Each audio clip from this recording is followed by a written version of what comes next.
మననము చేయటం.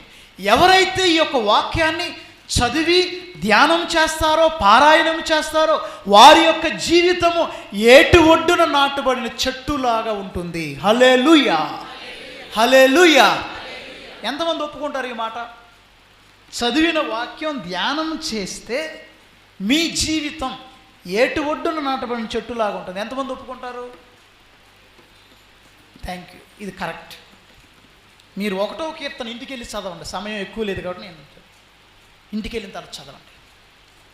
ఈ కీర్తన 1, కీర్తన 19, కీర్తన 119 చాలా ఈజీగా గుర్తుపెట్టుకోవచ్చు. Psalm number 1, psalm 19, psalm 119.